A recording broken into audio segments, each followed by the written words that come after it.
Salut, ça va bien, j'espère. Moi, je vais bien par la grâce de Dieu.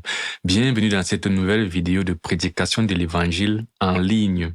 En gros, ce sont des séances où nous invitons des personnes, généralement des proches à nous, famille, collègues, camarades, amis, etc. Et au cours d'une séance en ligne sur Google Meet, donc ils sont dans le confort de la maison. Et puis nous leur présentons l'évangile. Et après, s'il y a des questions, nous essayons d'y répondre.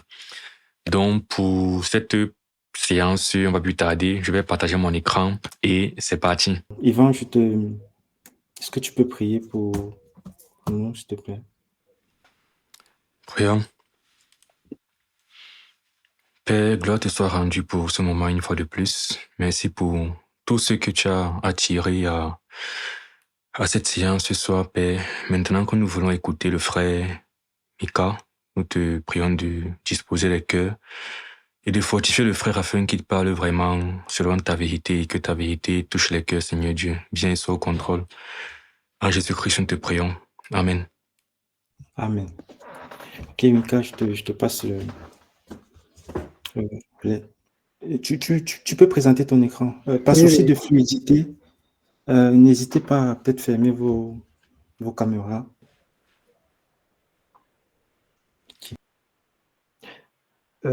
C'est bon.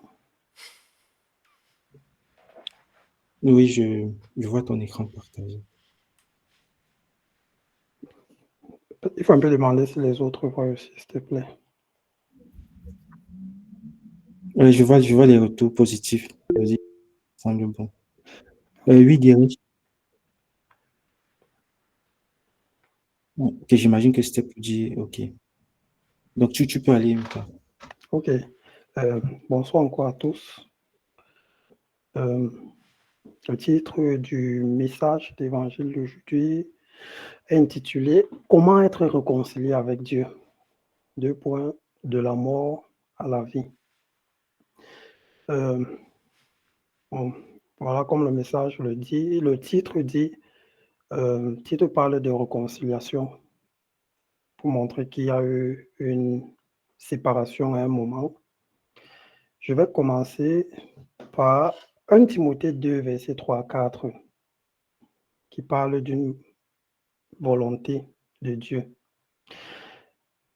Il est écrit, « Cela est bon et agréable devant Dieu notre Sauveur, qui veut que tous les hommes soient sauvés et parviennent à la connaissance de la vérité. » Et la Bible est claire à ce niveau qu'il ne s'agit pas de il s'agit de la connaissance de la connaissance de la vérité et non des vérités.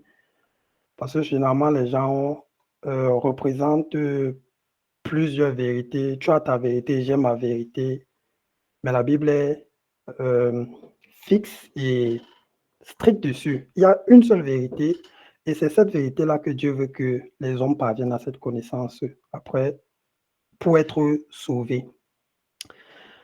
J'ai ici 2 images représentant 2 téléphones. Donc, à vue d'œil, les 2 sont identiques. Donc, je pense que ce sont les iPhone 12. Quand on regarde, la seule différence, c'est la couleur, mais sinon, la forme reste la même. Mais c'est 2 téléphones qui sont souvent différents de par leur contenu. Le vrai iPhone se reconnaît lorsque le système utilisé est iOS, ça ne bug pas et c'est fluide. Lorsque l'interface Apple est authentique, lorsque l'accès à Apple Store est vrai et le numéro de série correspond exactement à celui inscrit sur la boîte. Mais le faux iPhone, généralement, la coque, dans la forme, c'est iPhone, mais à l'intérieur, c'est le système Android qu'on retrouve. Les menus sont incohérents, il n'y a pas d'Apple Store et le numéro de série ne correspond pas à un numéro ou du moins à un modèle Apple. Donc, on se rend compte que pour regarder ou du moins connaître l'efficacité ou l'authenticité de quelque chose, ce n'est pas directement sur la forme, mais c'est dans son fond. De même, on a aussi l'évangile qui s'écrit avec E, donc E-V-E-N-G-I-L, E. Et on a aussi évangile dans le son. L'évangile avec E, c'est simplement toutes sortes de voies ou de chemins que les hommes empruntent pour parvenir au salut. Mais l'évangile avec A, comme la Bible dit dans Romains 1, je pense au verset 17 ou 16, l'évangile avec A, c'est une puissance de Dieu pour le salut de quiconque croit. Et aujourd'hui, nous allons parler de ce salut-là, de ce que contient l'évangile qui est une puissance du salut pour quiconque croit.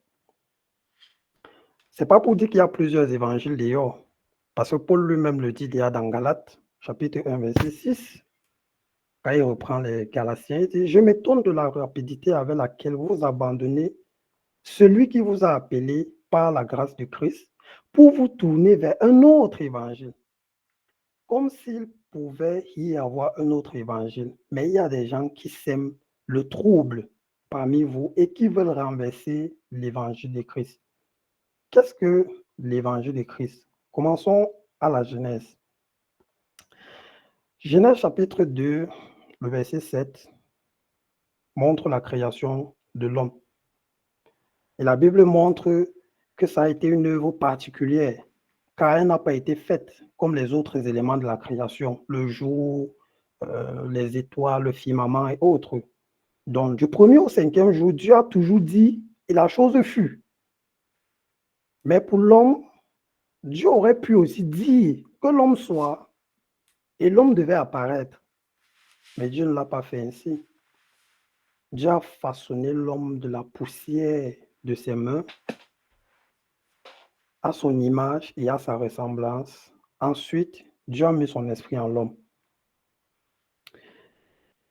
L'Éternel Dieu forma l'homme de la poussière de la terre. Il souffla dans ses narines et l'homme devint une âme, un être vivant. D'autres versions disent une âme vivante. Ça montre déjà là une très grande particularité de l'amour que Dieu avait pour l'homme lorsqu'il l'a créé. Et il a donné la recommandation à l'homme de ne pas manger l'arbre du bien et du mal. Et il a dit, car le jour où tu en mangeras, tu mourras certainement.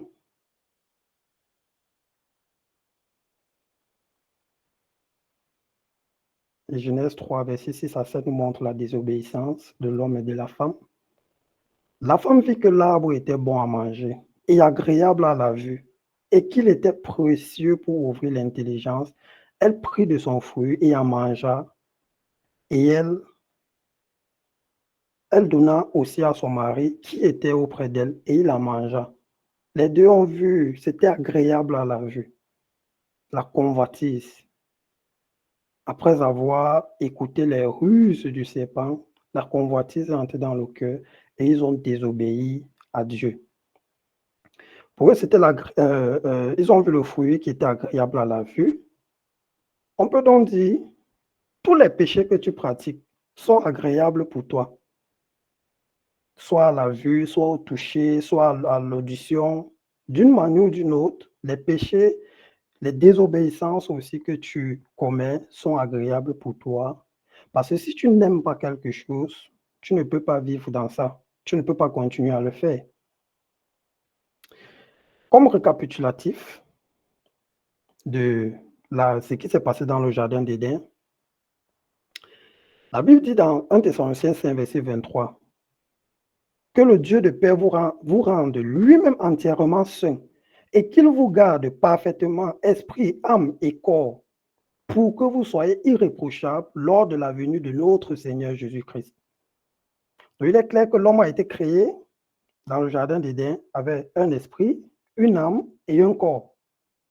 L'esprit est tout simplement cette partie qui permettait une communion entre Dieu et l'homme. L'esprit était celui-là qui conduisait l'homme dans la vérité. Et l'âme est le siège des sentiments et des pensées de l'homme. Et le corps fait simplement référence à la vue, à l'ouïe, goût, odorat et toucher. Et à la création de l'homme, puisque l'esprit dirigeait l'homme, la communion avec Dieu permettait que c'est l'esprit qui dirigeait l'homme dans l'obéissance. Les flèches montrent clairement que l'obéissance quitte de l'esprit qui impacte, entre guillemets, l'âme, et l'âme impacte le corps. La vue était réglée par l'esprit, le goût par l'esprit. Et tout ça derrière, c'est Dieu qui communiait avec l'homme, qui lui permettait d'être saint et poser des actes bons. Mais lorsque l'homme pêche, il désobéit, la communion avec Dieu est brisée. Il ne peut plus être conduit dans la vérité puisqu'il a péché.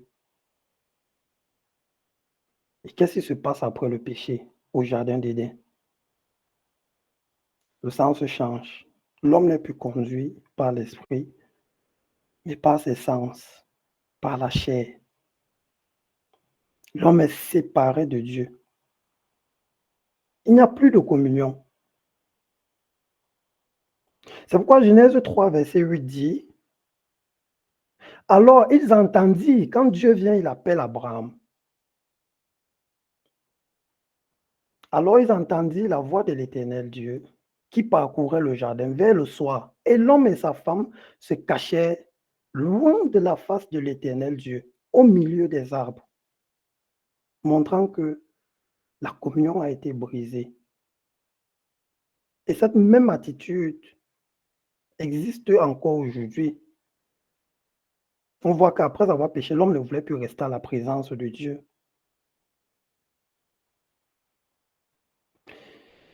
Et nous tous, étant donc des descendants d'Adam et Ève, Adam donna à sa femme le nom Ève, car elle a été la mère de tous les vivants. Genèse 3, verset 20.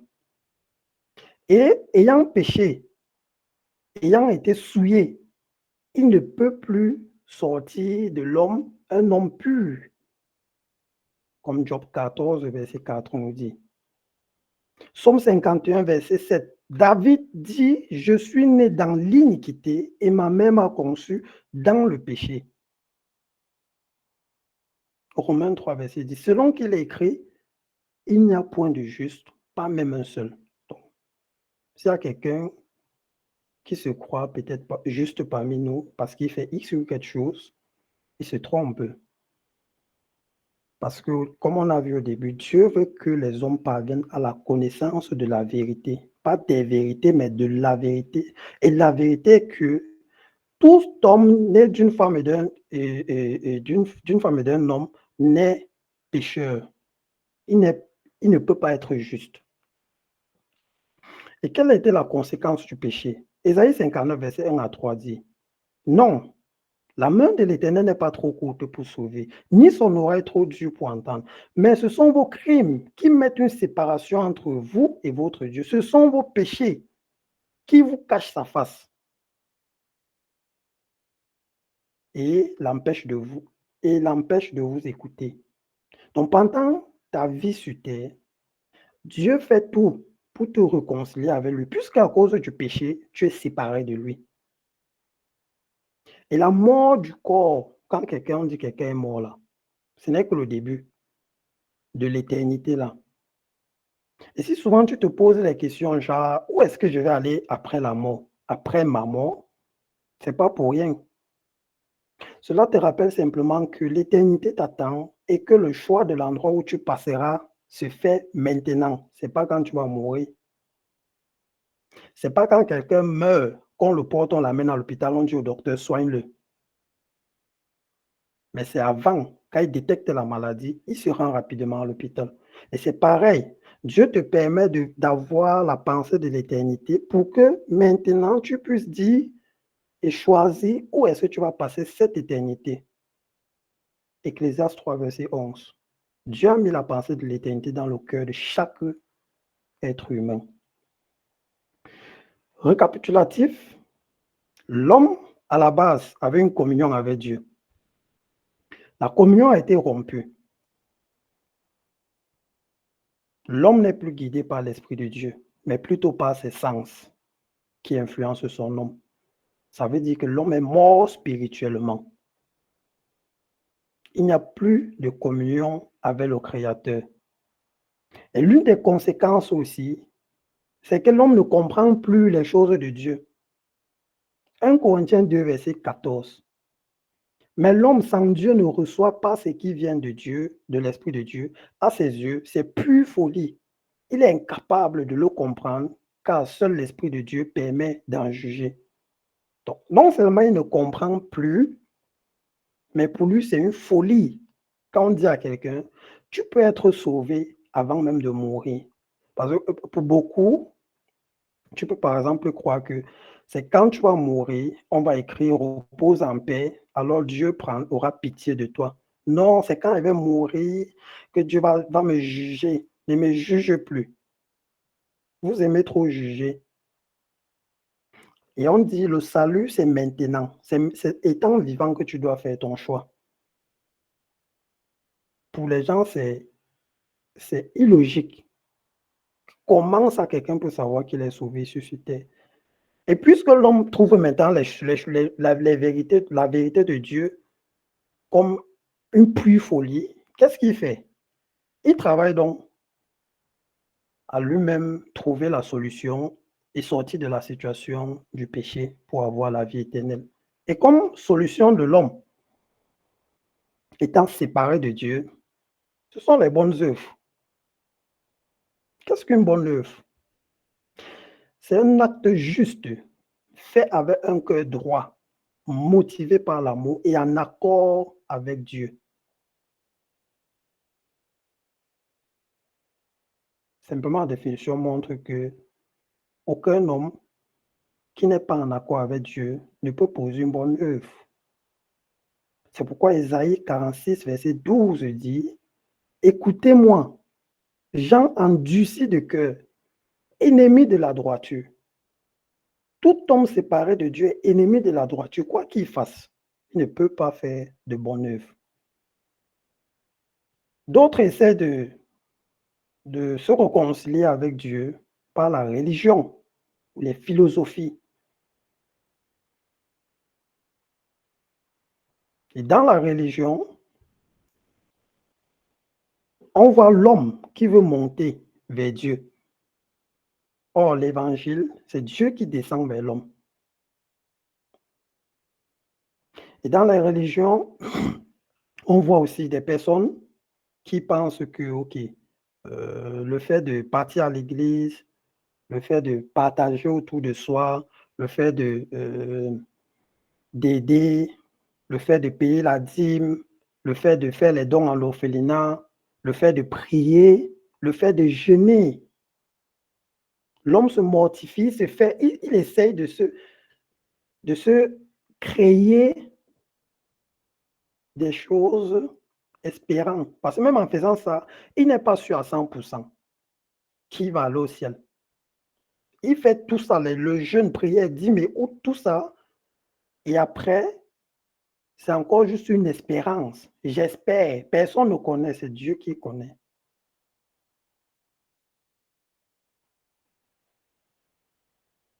C'est pas parce que tu chantes, c'est pas parce que tu jeûnes, c'est pas parce que tu fais les dons, tu paies la dîme.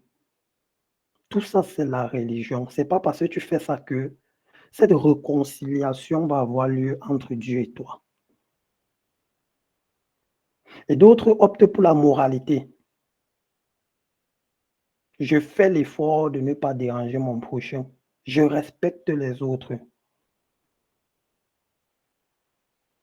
C'est pas ça qui va te réconcilier avec Dieu.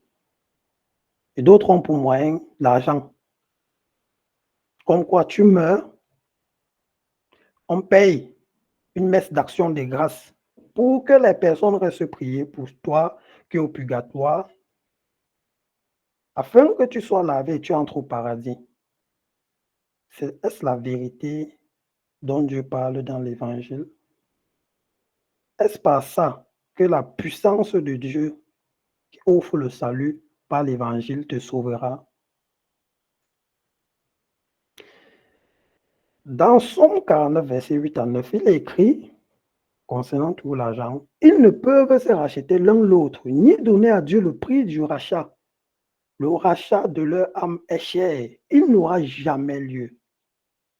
Ce n'est pas parce qu'on prie pour toi ici que après ta mort que tu vas être sauvé. Et toutes les voies que l'homme essaie d'emprunter. La Bible dit dans Proverbe 14, 12, telle voie paraît droite à l'homme, à un homme, mais son issue, c'est la voie de la mort.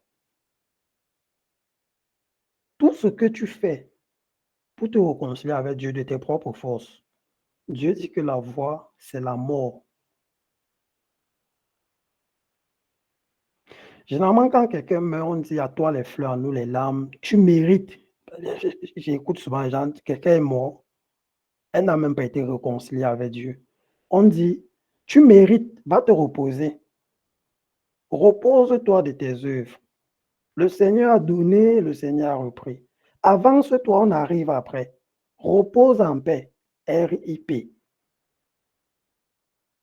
Comme si c'est parce que nous, hommes, ou toi, homme, tu dis ça, que la personne sera apaisée. Ésaïe 48, verset 22. Il n'y a point de paix pour les méchants, dit l'Éternel. Et le mot méchant en hébreu, racha, c'est coupable, méchant, hostile à Dieu, coupable de péché. Et le même mot se trouve par exemple dans le psaume 1, verset 6. Car l'Éternel connaît la voie des justes et la voie des pécheurs, racha, mène à la ruine. Dans d'autres mots, il n'y a point de paix pour les pécheurs. Penses-tu que tu es encore vivant aujourd'hui? Et demain, toi-même, tu es convaincu que tu ne vas pas aller au ciel. Mais quand tu mets, on va écrire Orapi, ça va t'aider à quoi? La vérité est que Dieu a dit qu'il n'y a point de paix pour les pécheurs après la mort. Et le méchant, ce n'est pas seulement, comme on pense souvent dans le monde, un meurtrier, un sorcier, un sataniste. Je sais pas, généralement, c'est les gens tu vas facilement pointer du doigt. Ah, le gars, c'est méchant. Tel homme a violé les enfants. Il est méchant. Ça, c'est méchant. Avant de regarder la paille dans l'œil de l'autre, regarde d'abord la poutre dans ta part toi-même.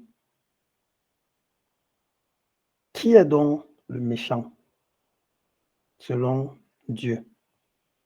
Dans Éphésiens 5, verset 5 à 6, la Bible dit, car sachez-le bien, aucun impudique ou impur ou cupide, c'est-à-dire idolâtre, n'a d'héritage dans le royaume de Christ et de Dieu. Galates 5, verset 19 à 21. Or, les œuvres de la chair sont manifestes. Ce sont l'impudicité, l'impureté, la dissolution, l'idolâtrie, la magie, les inimitiés, les querelles, les jalousies, les animosités, les disputes, les divisions, les sectes, l'envie, l'ivrognerie, les excès de table et les choses semblables. Je vous dis d'avance, comme je l'ai déjà dit, que ceux qui commettent de telles choses n'hériteront point le royaume de Dieu. L'ivrogne n'est pas mieux que le violeur ou le pédophile. Le jaloux n'est pas mieux que le querelleur, que l'impudique. L'impudicité, c'est tout ce qui a trait, par exemple, au sexe hors mariage, toute utilisation de sexe non cadre, donc qui n'est pas dans le cadre de ce que Dieu a voulu, comme la fornication, le sexe avant le mariage, l'adultère, la pornographie, la masturbation, les animosités, la magie, les gens qui consultent les marabouts, les gens qui consultent les voyants. Je pense dans Deutéronome 18, Dieu dit, à partir du verset 12, si je ne me trompe pas, qu'on ne trouve chez toi personne qui consultent les devins, un truc de ce genre. Il y a les gens qui consultent les marabouts. Et après le soir, il part te faire la prière. Il fait peut-être le chapelet ou il fait le Notre Père. On ne se moque pas de Dieu. Galates 6. Donc, tous ces péchés que je viens de mentionner ici, Dieu dit que celui qui pratique ça, celui qui vit dans ça, il ne peut pas hériter le royaume de Dieu. Je ne suis pas en train de juger quelqu'un, mais c'est un avertissement. De même, quand un enfant joue avec l'école, quand on lui dit, si tu continues à jouer, tu vas échouer. On n'est pas en train de juger l'enfant, mais on est en train de l'avertir sur ce qu'il encourt s'il continue à jouer avec l'école. Donc, si tu vis dans un de ces péchés, c'est impossible pour toi d'entrer au ciel. Ce n'est pas un jugement, mais c'est un avertissement. Et c'est une vérité, parce que ça ne vient pas de moi. Moi, je lis juste. Ce n'est pas moi qui ai écrit. C'est Dieu qui a donné ça comme ça.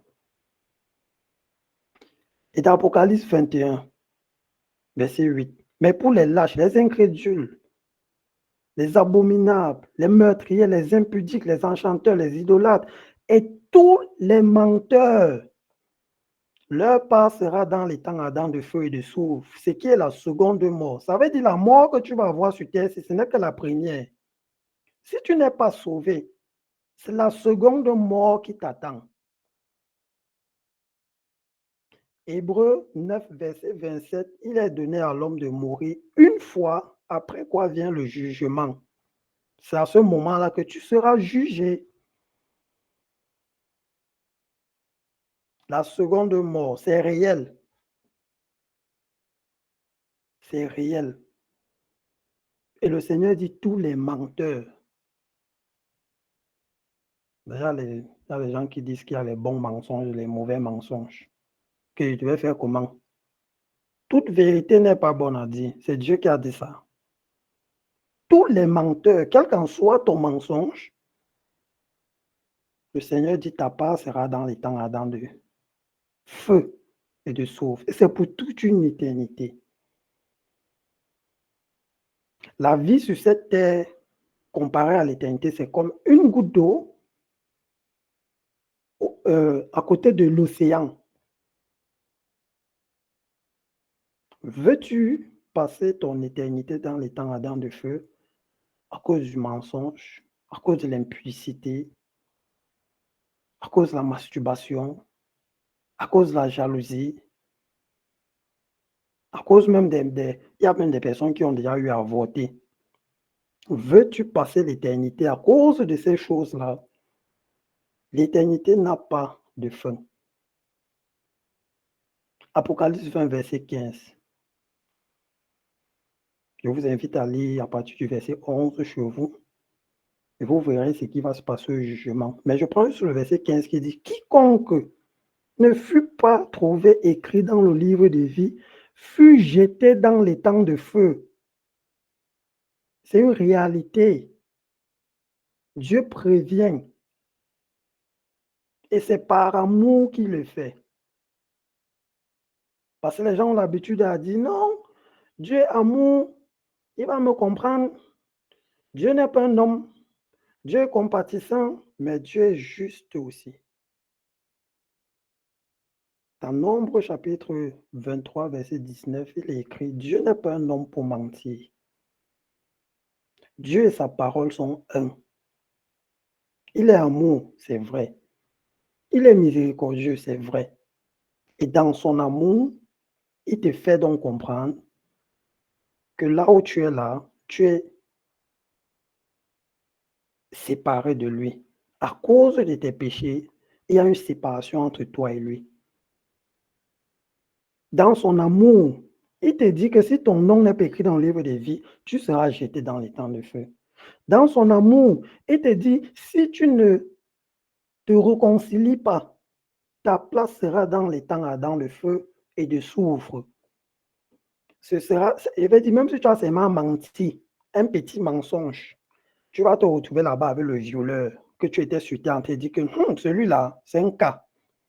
Tu vas te retrouver là-bas avec celui qui a, je vais dire quoi, tué. Tu vas te retrouver là-bas avec le fornicateur, avec le marabout.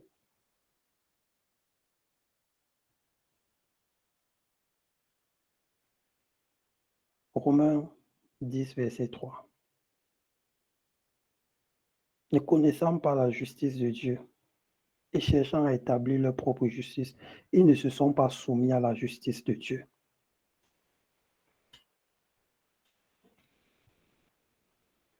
C'est comme ça. Quand l'homme ne veut pas se soumettre à la justice de Dieu, il va chercher à établir sa propre justice. Et sa propre justice, c'est quoi? Les bonnes œuvres, l'argent, la moralité, la religion.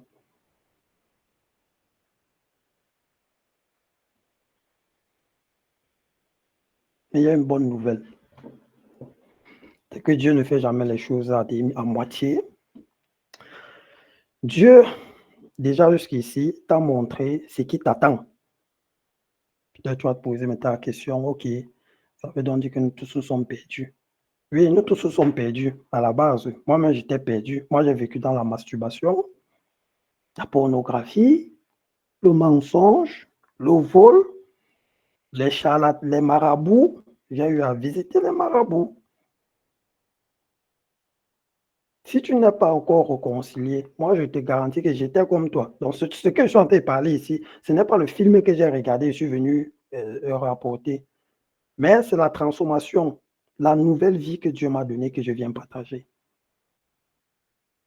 J'ai été même malhonnête. Je prenais les choses des gens comme ça, j'échange même des numéros. Donc, arrête de chercher à établir ta propre justice. Car Dieu a aussi un moyen de te justifier de nouveau. Et c'est pour ça que Christ est venu. Premièrement, la justification, ce n'est pas par les œuvres. C'est vrai que ça sonne dur, mais comment ça? Donc, ça veut dire que, oh, tout ce que j'ai fait jusqu'aujourd'hui, là, c'est zéro. C'est zéro. Ça veut dire que même quand les gens au quartier disent que toi, c'est un bon cœur, c'est zéro. Tu es ennemi de la droiture à cause du péché qui est dans ta vie. Tu ne peux pas prendre le lait, 1 litre de lait. Tu mets une goutte de poison dedans. Tu secoues, tu mélanges et tu donnes à ton enfant. Puisque une goutte de poison là rend le lait, ça tue, le lait va tuer l'enfant. Et c'est la même chose. Même si tu fais des choses que tu dis que ce sont des bonnes œuvres, le simple petit mensonge est comme le poison qu'on mélange à ce qui est bon.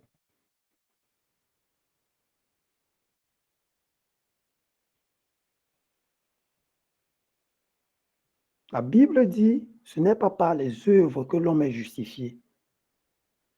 Romains 3, verset 20. Car nul ne sera justifié devant lui par les œuvres de la loi. Galates 3, verset 24. Ainsi, la loi a été comme un pédagogue pour nous conduire à Christ, afin que nous fussions justifiés par la foi. La justification, c'est par la grâce. Éphésiens 2, verset 8 à 9. Car c'est par la grâce que vous êtes sauvés, par le moyen de la foi, et cela ne vient pas de vous, c'est un don de Dieu. Ce n'est point par les œuvres, afin que personne ne se glorifie. La justification, c'est par le sang de Christ. Romains 5, verset 9. À plus forte raison donc, maintenant que nous sommes justifiés par son sang, serons-nous sauvés par lui de la colère. Et c'est par la foi en l'œuvre salvatrice de Christ. Christ a porté les péchés, mes péchés, tes péchés à la croix. Et c'est gratuit. Tu n'as pas besoin d'argent. Tu n'as pas besoin de religion. Ce n'est pas la foi plus la religion. Ce n'est pas la foi plus l'argent. Et je peux te garantir que le jour du jugement, tu seras seul. Personne ne sera avec toi. C'est seulement par la foi. Et lorsque Dieu te justifie, il te régénère. Donc, il remet la réconciliation entre toi et lui. 1 Jean 5, verset 11 à 12. Et voici ce témoignage, c'est que Dieu nous a donné la vie éternelle et que cette vie est dans son Fils. Celui qui a le Fils a la vie. Celui qui n'a pas le Fils n'a pas la vie. Ce n'est pas dans le Fils et la tradition, le Fils et les ancêtres. C'est dans le Fils seul. Il n'y a pas un autre moyen en dehors de Christ. Ézéchiel 11, verset 19. Je leur donnerai un même cœur. Je mettrai en vous un esprit nouveau. Puisque le premier, ici, à cause du péché, ça a cessé, entre guillemets, de vivre. Dieu dit, il va régénérer ça. Il va mettre un nouveau cœur en l'homme, un nouveau esprit. Et Jean 3, verset 5. Vraiment, je te l'assure, reprit Jésus, à moins de naître d'eau, c'est-à-dire d'esprit, personne ne peut entrer dans le royaume de Dieu. Et, comme on a dit, l'homme avait péché et l'esprit a cessé. La communion avec Dieu s'est rompue. Qu'est-ce qui se passe quand Dieu te régénère? Quand tu crois en Jésus, quand tu crois en l'œuvre salvatrice de Jésus, quand tu acceptes son sacrifice à la croix, quand tu reconnais que tu es pécheur, quand tu reconnais ta place qui est normalement l'enfer, quand tu reconnais que tu es perdu et que tu as besoin d'un sauveur, et que tu reconnais aussi que c'est par la foi. Quand Dieu te régénère, l'esprit reprend vie et le processus rechange. C'est pourquoi la Bible dit dans 2 Corinthiens 5, versets 17 à 18, si quelqu'un est en Christ, il est une nouvelle créature. Dieu lui a redonné vie. La communion avec Dieu a repris. Les choses anciennes sont passées. Toutes choses sont devenues nouvelles. Et tout cela vient de Dieu. On n'a pas dit 90% viennent de Dieu et 10% viennent de nos ancêtres ou bien de mes œuvres. Tout cela vient de Dieu qui nous a réconciliés avec lui par Jésus-Christ. Mais là, il faut accepter cette réconciliation.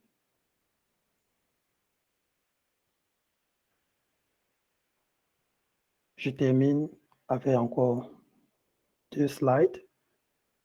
Ecclésiaste qui dit, jeune homme, réjouis-toi dans ta jeunesse, livre ton cœur à la joie pendant les jours de ta jeunesse, marche dans les voies de ton cœur et selon les regards de tes yeux, mais sache que pour tout cela, Dieu t'appellera en jugement. Bannis de ton cœur le chagrin, éloigne le mal de ton corps, car la jeunesse et l'aurore sont vanité.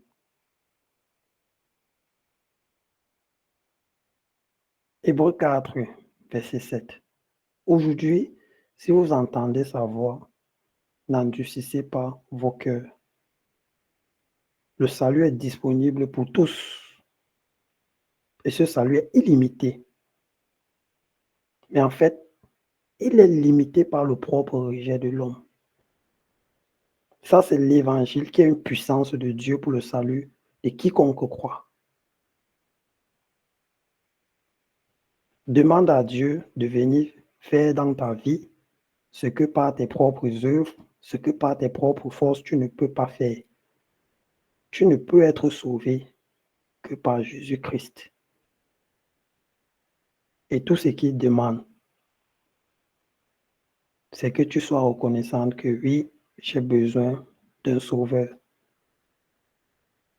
J'ai besoin d'être libéré du péché et d'être réconcilié avec Dieu. Sans ça, tu ne pourras jamais entrer au paradis. Dieu est amour, c'est vrai, mais tu ne pourras jamais parce que sa parole l'a dit. Le pécheur n'a pas de place là-bas.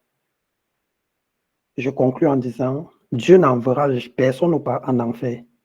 C'est chacun qui choisira s'il va aller au paradis ou en enfer. Et c'est ça l'amour. Laisser le libre arbitre à chacun. Deutéronome 30, verset 31, si je ne me trompe pas. Voici, je mets devant toi le bien et le mal, la vie et la mort. Et je te conseille de choisir la vie, dit Dieu, pas avec la force.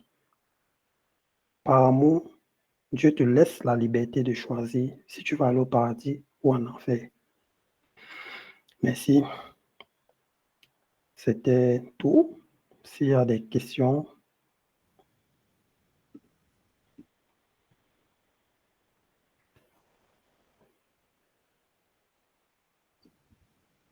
Ok, merci Mika. Donc, je propose, avant qu'on commence à prendre les questions-réponses, j'aimerais qu'on prie. N'hésitez pas à préparer vos questions.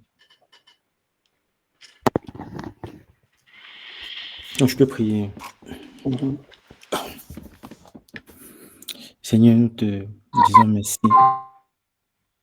pour cet immense honneur que tu nous accordes, mon Dieu, de pouvoir entendre encore la vérité. Et nous savons que tu as toute la puissance pour convaincre nos cœurs.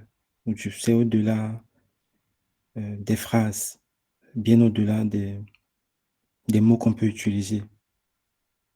Et nous prions, oh Dieu, que cette parole fasse œuvre dans les cœurs. Nous te supplions, Jésus. Que l'honneur et la grâce te soient rendus. Au nom de Jésus-Christ, nous prions. Amen.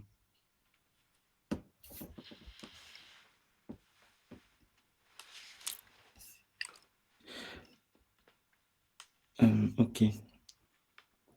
Il y avait... c'est Donald qui a levé la main. Je me trompe pas.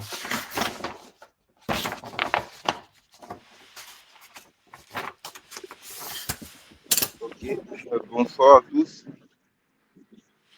Bonsoir, Donald. Et moi, c'est Donald.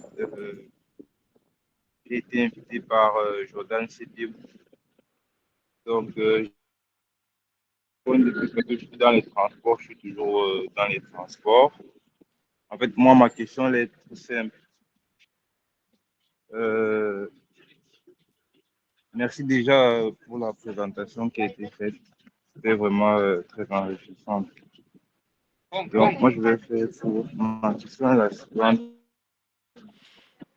Dès la fin de la présentation, je pense que c'est Mike, si je m'en souviens bien.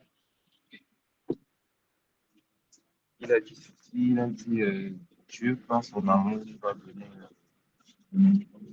la liberté de choisir. La liberté de choisir entre la vie et la mort. Je pense que c'est ça. Donc, moi, ma question, c'est est-ce que vraiment l'être humain a cette liberté de choisir-là?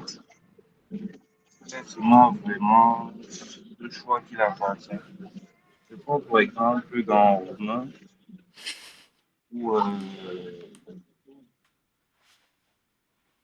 où Paul parle de, je pense, c'est de Jacob et Esaïe, où il dit qu'il a aimé un et il a haï l'autre. Ça,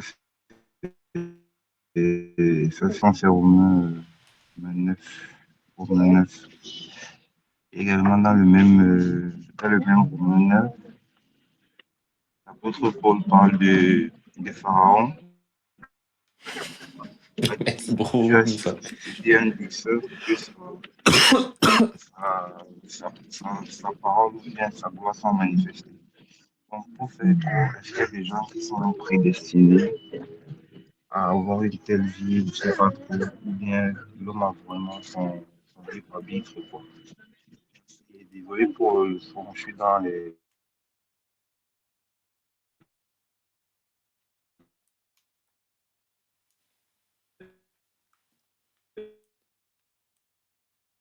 transports. Ok. Donc, est-ce que Laurent a ton avis à moi? Est-ce que son avenir n'est pas en quelque sorte un peu prédestiné? Si c'est bien ça, ta question. Si c'est ça, ok. Michael, je te renvoie le micro.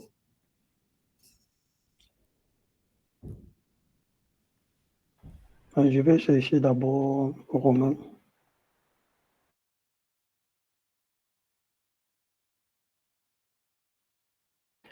Ou alors, Yvan, tu as ça chez toi, pardon. Romain 9. Romain 9, ouais.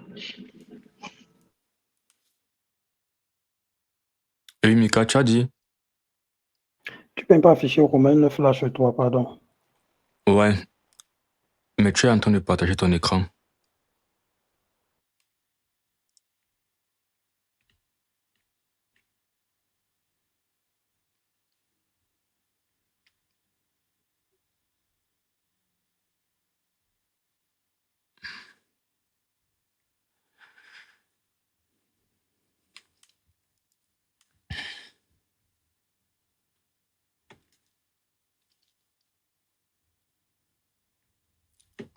C'est bon. Est-ce que... Oui, c'est bon. Ok, il va apporter une explication par rapport. Après, si Max et Yvan peuvent compléter. Romain 9 dit, car quoique les enfants ne fussent pas encore nés, et ils n'eussent fait ni bien ni mal, afin que le dessein d'élection de Dieu subsistât, sans dépendre des œuvres et par la seule volonté de celui qui appelle. Il fit du à Rebecca, l'aîné sera assujetti au plus jeune, selon qu'il est écrit, j'ai aimé Jacob et j'ai haï Ésaü. La question que je vais poser, ou du moins pour répondre à la question de Donald, c'est le passage ne parle pas du salut, mais le dessein d'élection. Le dessein d'élection qui était lié à la descendance d'Abraham.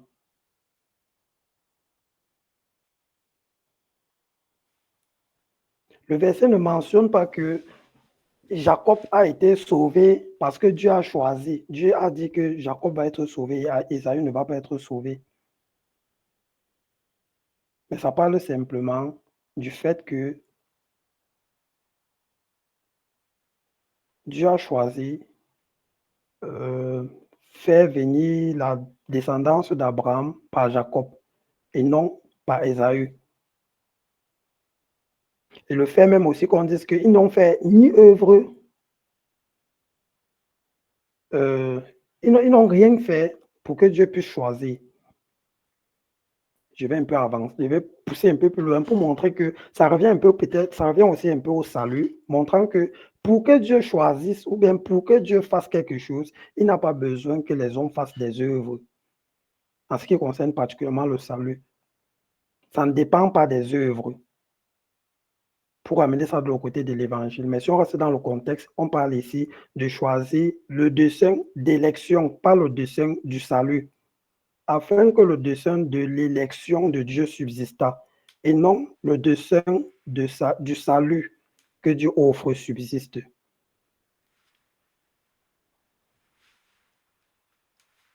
Et maintenant, s'il faut prendre la prédestination, comme Romains 8 dit, Dieu ne prédestine pas les gens qui vont être sauvés. Ça ne parle pas aussi du salut, mais ça parle de la préscience de Dieu, connaissant ceux qui vont être sauvés, mais il n'influence pas le choix des gens.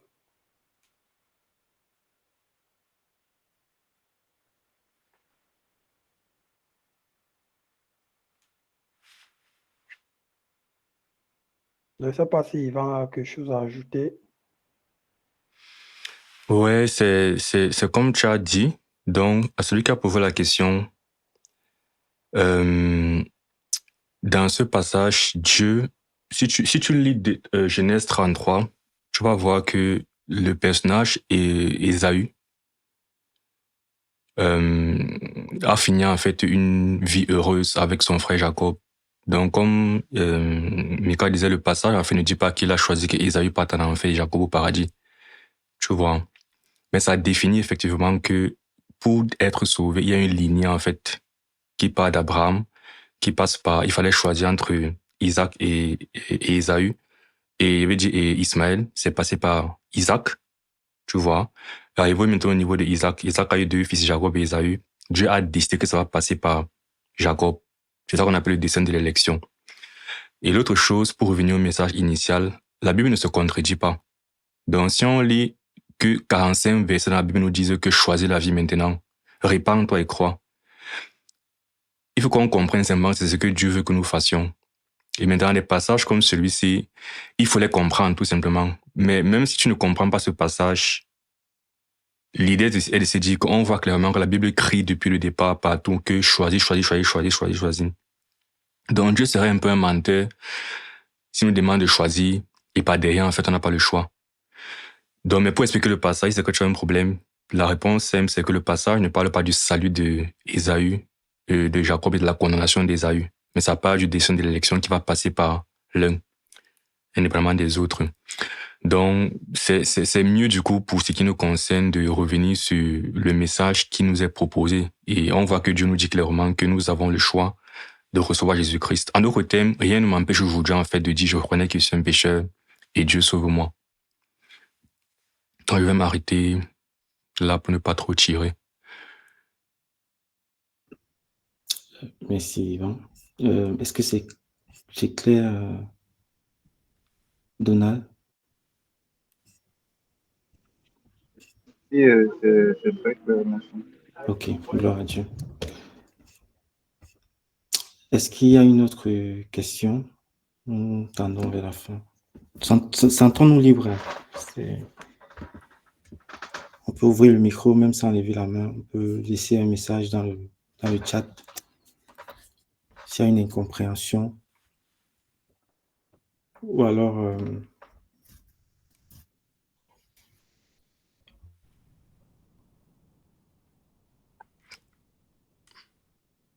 Non, ok.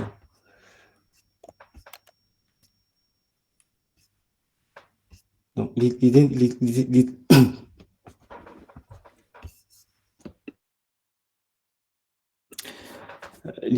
c'est pas d'épuiser le temps qui est imparti. C'est vraiment de méditer sur ce qui a été dit, sachant que on voit le plan de Dieu, c'est que tout le monde, tous les hommes soient sauvés et parviennent au salut. Et si tu es là ce soir, tu es un homme, tu es une femme, ce message t'est adressé. Ce n'est pas pour tout le monde, ce n'est pas pour la foule, c'est pour toi. Et c'est pour toi seul. Donc, le frère Mike disait que nous serons seuls. Le jour du jugement devant Dieu, nous serons seuls. Et nous allons répondre notre vie. Ce ne sera pas une affaire de la foule. Donc, méditons bien sur la solution, l'unique solution. Et le don que Dieu nous accorde. Je vois un message de Michel. Je voudrais savoir, un voyant est-il un marabout?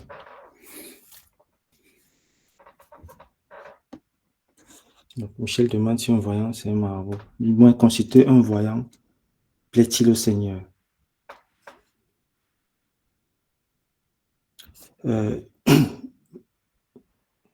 Mickey, je te laisse. Je pense que tu en parlais déjà. Je te laisse le micro. Okay, bon, je vais dire par rapport à ça, ça dépend de ce qu'on met dans voyant. Je pense à 1 Samuel 9, verset 9. Dieu dit que désormais il parlera à son peuple par les voyants. Mais le voyant dans ce contexte, c'était les prophètes.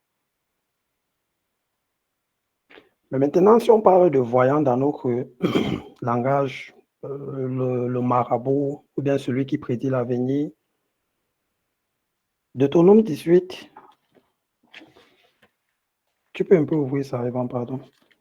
Ouais, Deutéronome 18, verset. Je pense à partir du verset 12 et à partir du verset 9.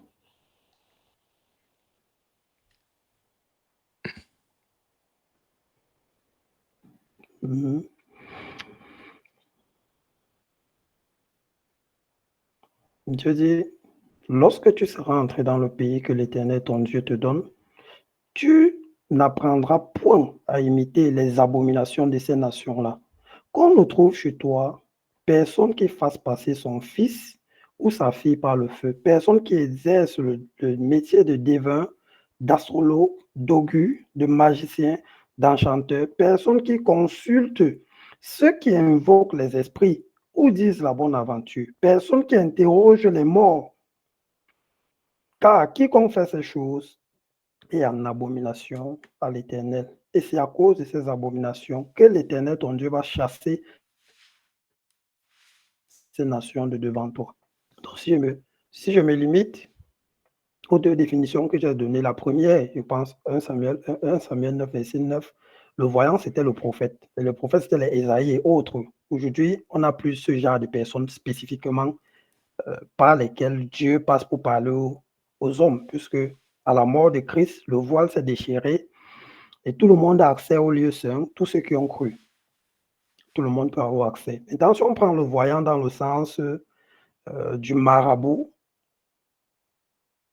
Deutéronome 18, 9 à 12 répond en disant on ne peut pas consulter un voyant pour partir vers Dieu. Parce que le seul intercesseur aujourd'hui, c'est Christ. Et je pense qu'il dit ça dans 1 Timothée 2, verset 5. Merci. 1 Timothée 2, verset 5. Il dit car il y a un seul Dieu et aussi un seul médiateur entre Dieu et les hommes, Jésus-Christ homme. C'est le seul médiateur qu'on peut consulter aujourd'hui. Il n'y en a pas deux. Donc celui qui consulte le marabout est en abomination à l'Éternel.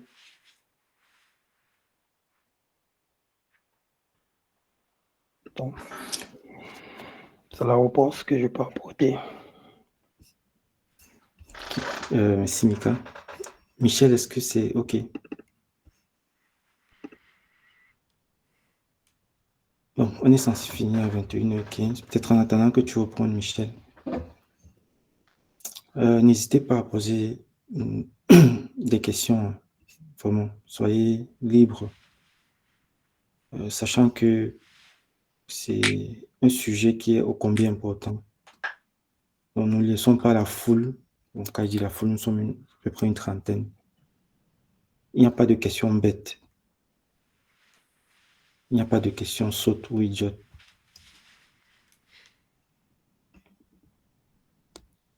Aussi, n'hésitons pas. Nous pouvons nous rapprocher aussi des personnes qui nous ont invités. Vous avez fait plus de questions. Bon, on finit d'avoir Max, pardon. Ok, donc n'hésitons pas de nous rapprocher aussi des personnes qui, même pendant que je parle là,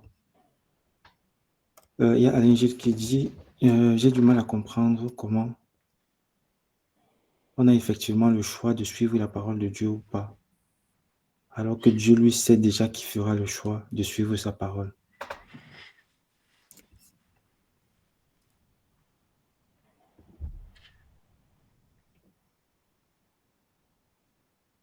Tu as suivi, Mika? J'ai du mal à comprendre comment on a effectivement le choix de suivre. Bon, je vais dire un truc, après Max ou Yvan, vous pouvez compléter. Il dit, j'ai du mal à comprendre comment on a effectivement le choix de suivre la parole de Dieu ou pas, alors que Dieu, lui, il sait déjà qui fera le choix de suivre sa parole. Lui, Dieu sait, mais il n'influence pas. C'est un peu comme si tu as 2 enfants à la maison. Voilà, dans un, tu vois beaucoup, il est plus tourné vers la technique. Tu sais en avance qu'il va faire la session technique. Bon, il ne va pas faire la générale, mais il va faire la technique à l'école. Tu sais, longtemps avant. Mais tu restes à l'écart pour lui laisser le choix de choisir s'il veut vraiment rester dans la technique que tu vois il développe, ou alors il veut faire autre chose, générale médecine ou autre, ou et c'est par journalisme. Donc Dieu sait, parce qu'il est Dieu, et dans sa préscience, il connaît toutes choses. Mais connaissant toutes choses, il n'influence pas le choix des hommes. Sinon, il ne sera plus Dieu. Sinon, il ne sera plus amour. L'amour consiste à donner la liberté à la personne en face. Je peux connaître quelque chose sur quelqu'un, mais je n'influence pas la personne. Et si demain la personne fait la chose que j'avais vu qu'elle devait faire, ce n'est pas moi qui ai fait, elle l'a fait. J'ai juste connu, mais je n'ai pas influencé la personne.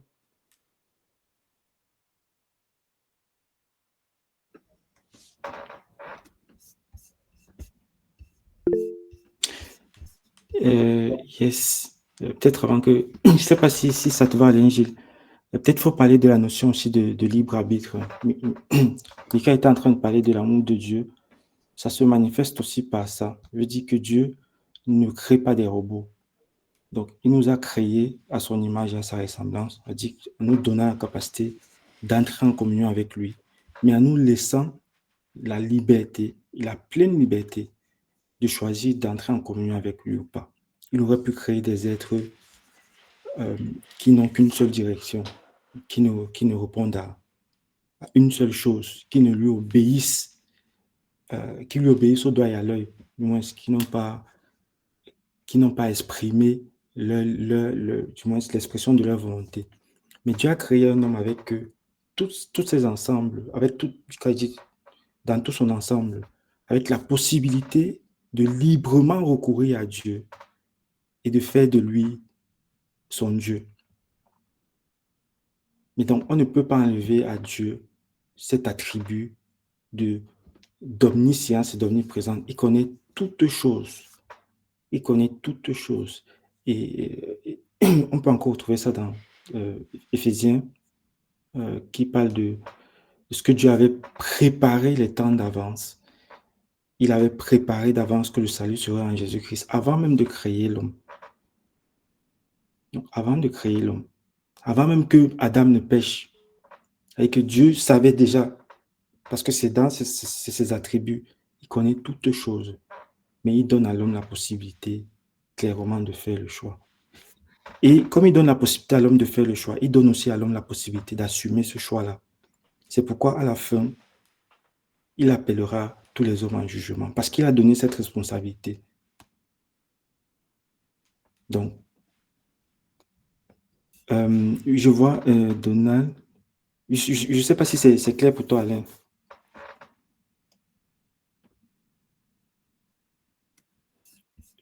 Oui, Yvan. Je ne sais pas si je rebondis sur la question d'Alain ou bien je passe à vous. Non, c'était un peu pour ça.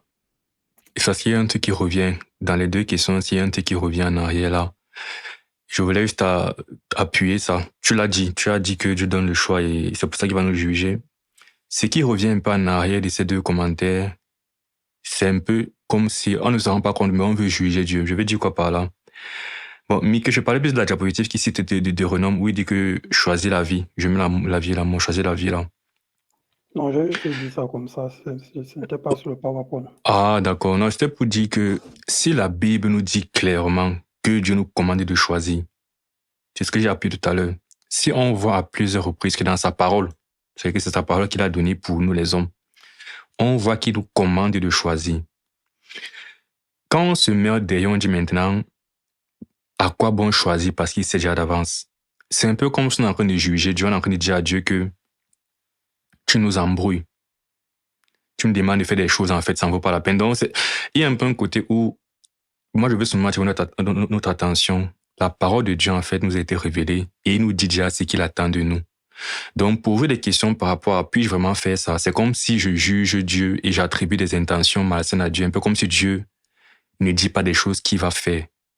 Je voulais seulement appuyer ça, que les versets nous disaient clairement, choisis. Donc, on a cette responsabilité. Et une fois de plus, posons-nous la question ce soir. Si je reconnais dans ma vie ce soir que je ne connais pas vraiment Jésus-Christ, je ne me suis jamais vraiment repenti pour me donner à lui concrètement. Qu'est-ce qui m'empêche à l'instant-ci de le faire? Rien ne m'empêche, à part ces questionnements en fait qui viennent de je ne sais pas où. Et donc je dis, faisons attention à ne pas être en train de, quelque part, juger Dieu ou bien de ne pas en fait croire en sa parole. S'il nous dit que fais ceci, alors voilà comment tu vas être réconcilié avec moi.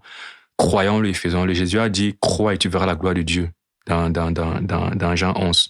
Faisons confiance en Dieu. En fait, sa parole nous dit ce qu'on doit et ce qu'on peut faire. Alors, ayons confiance en notre Créateur qui nous aime et faisons ce que sa parole nous demande de faire. Est-ce qu'il veut appuyer?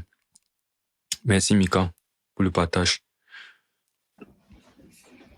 Est-ce qu'on peut prendre une dernière question? En temps normal, on a traversé déjà le temps.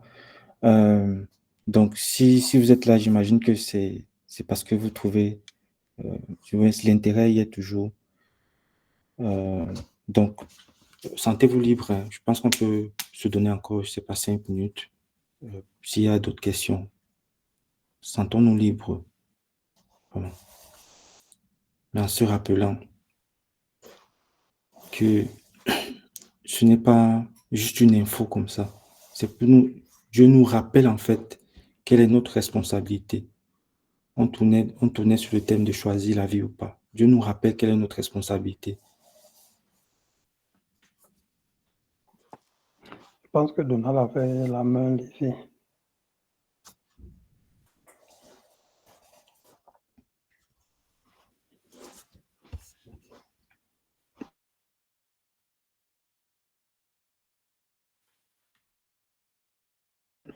Donald, si tu nous entends.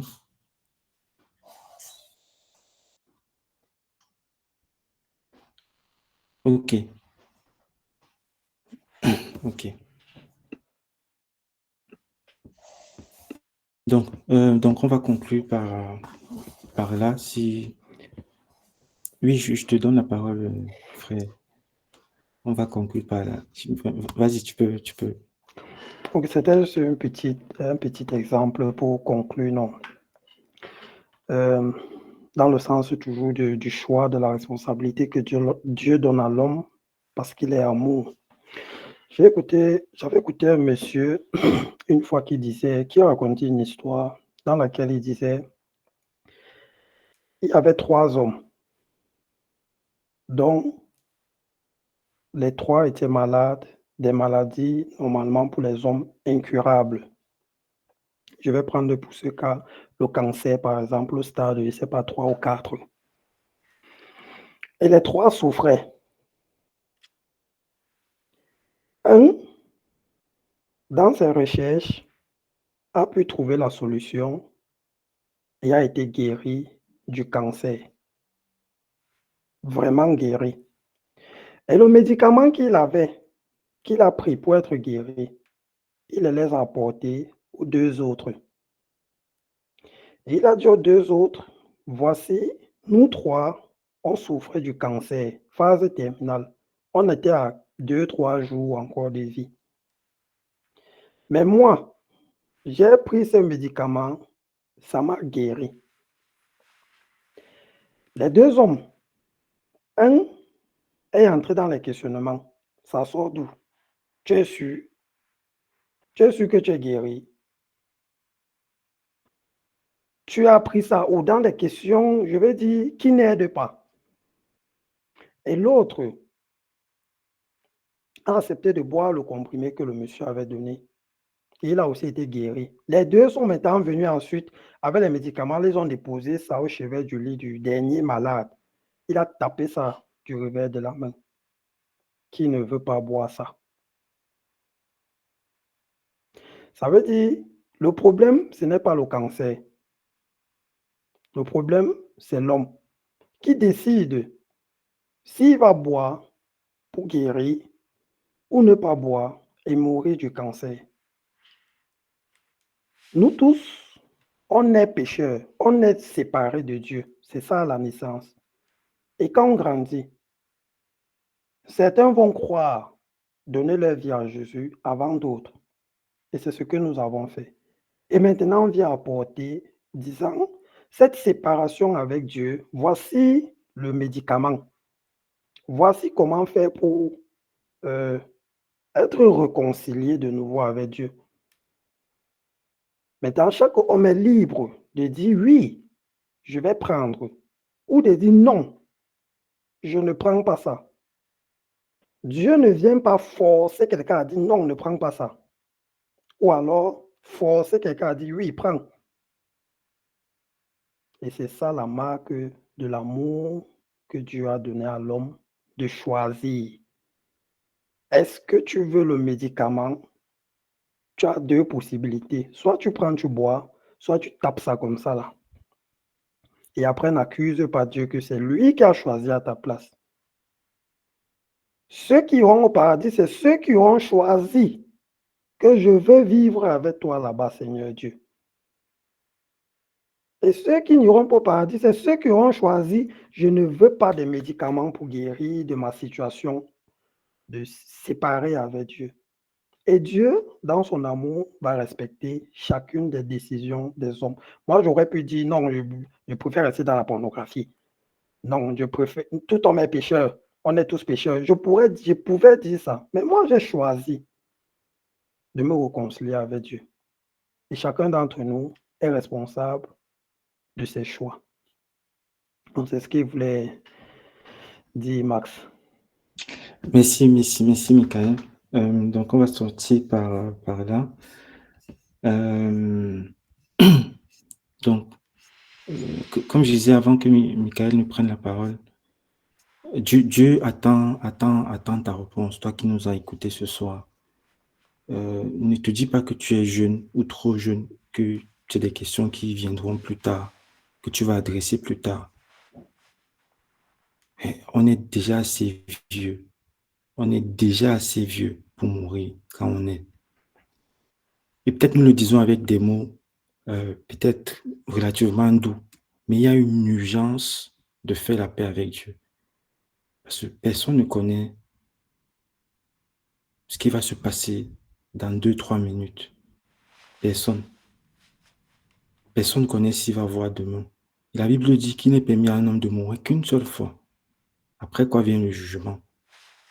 Ne cours pas le risque de te trouver devant le tribunal de Dieu avec tes péchés sur ta tête. Parce qu'il n'y aura pas de défenseur pour toi. Il n'y aura pas d'issue. Dieu te tend la main encore ce soir. Dieu accorde encore que tu entendes la vérité.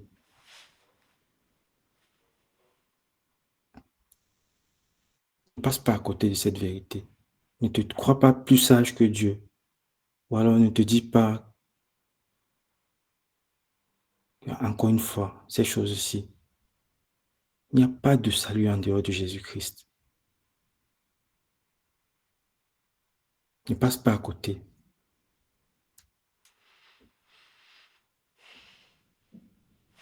On peut vous donner la possibilité de peut-être avoir un échange un peu plus approfondi pour ceux qui veulent. Ceux qui veulent ouvrir leur cœur à Jésus-Christ. C'est gratuit comme le frère a dit. C'est disponible tant qu'on est encore en vie. Ne passez pas à côté d'un si grand salut gratuit. Donc, comme je disais, on peut vous donner la possibilité, pour ceux qui ont des questions et qui ont dans leur cœur ce besoin véritable de se tourner vers le Seigneur. N'ayez pas honte de ceux qui vous regardent ou de ceux qui vont vous entendre. Vous pouvez contacter même la personne qui vous a invité ce soir et lui demander comment est-ce qu'on peut faire pour avoir ce salut-là, pour être réconcilié avec Dieu pour toujours, si vous n'avez pas suffisamment compris ce soir. Mais si ça brûle dans votre cœur, ne remettez pas à demain. Ne remettez pas à demain. Jésus veut vous sauver ce soir. Voilà. Que Dieu vous bénisse. Et probablement à très bientôt, si Dieu veut. Donc, on reste ouvert, on reste disponible par WhatsApp, par message. Si vous voulez même entrer en contact avec l'une des personnes qui a peut-être parlé ce soir avec Mike ou avec une autre personne, Yvan, moi ou quelqu'un d'autre, celui qui vous a invité, n'hésitez pas. Nous sommes disposés pour ça. Nous sommes vraiment disposés pour ça.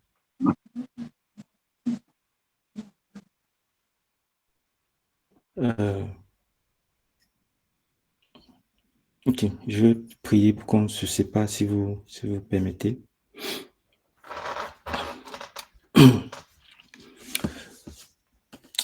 Seigneur notre Dieu, merci pour cette autre occasion que tu as accordée, oh Dieu. Ta parole est vraie, elle est certaine, Seigneur. Tu es plus grand que le raisonnement qu'il y a dans le cœur de chacun des invités de ce soir. Père, nous voulons te confier chacun d'entre eux. Toi qui convaincs de péché, de justice et de jugement, Seigneur. Tu sais les questionnements que certains ont encore, qui n'ont pas été répondus. Oh Dieu, nous prions que tu répondes à ces questions. Nous prions que ce qui a été dit ce soir, Seigneur, sur la solution que tu offres, demeure dans le cœur de chacun des invités. Nous prions que leur cœur s'ouvre, Seigneur, que le voile des yeux, le voile, Seigneur, qui couvre les yeux et l'entendement, Seigneur, soit ôté au nom de Jésus. Et nous prions que ta parole atteigne les cœurs. Oh Dieu, tu connais la vie de chacun d'entre eux. Tu connais les situations de chacun d'entre eux. Tu sais par quoi chacun d'entre eux passe.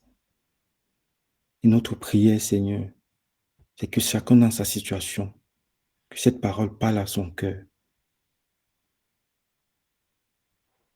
Toi qui désires être l'ami, tu désires dîner, tu désires souper, être réconcilié, que l'homme soit réconcilié avec toi.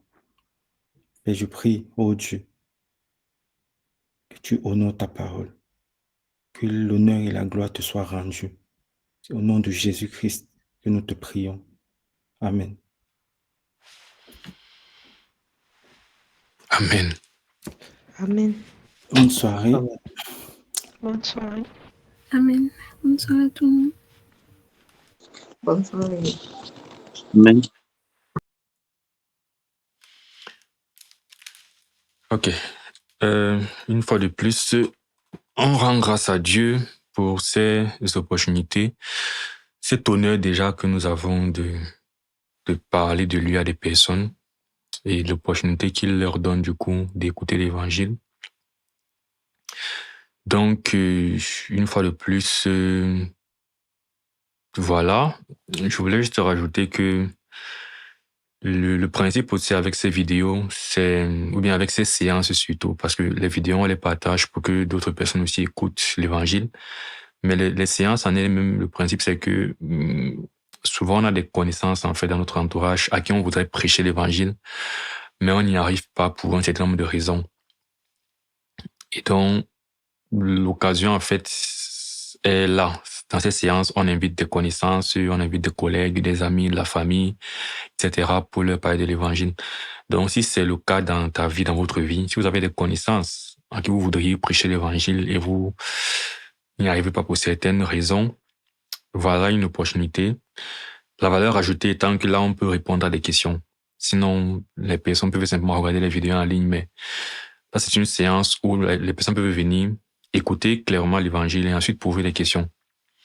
Donc, si tel est le cas, ce sont des choses que nous organisons de temps en temps à des fréquences assez précises.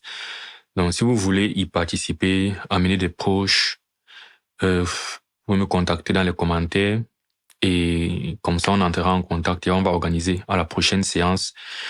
Je vous ferai pas des dates et tous les détails, quoi. Et on pourra, les personnes pourraient donc venir écouter l'évangile, poser des questions. Donc, voilà, on se retrouve dans une prochaine vidéo. Que Dieu vous bénisse. Portez-vous bien d'ici là. Ciao.